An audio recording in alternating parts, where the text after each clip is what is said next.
দেখো বন্ধুরা, পাবদা মাছের ঝালটা কেমন হয়েছে তোমরা একটু বলবে। তোমরা কি এইরকম বানাও?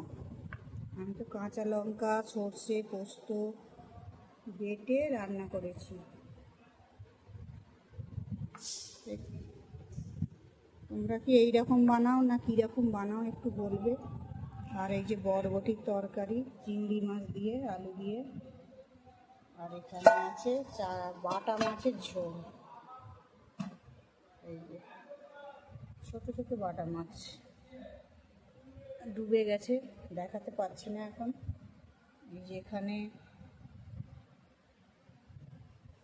পেঁপে, কাঁচকলা, বরবটি এইসব দিয়ে ঝোল। আর এই যে ভাত আছে। এই আজকের রান্না।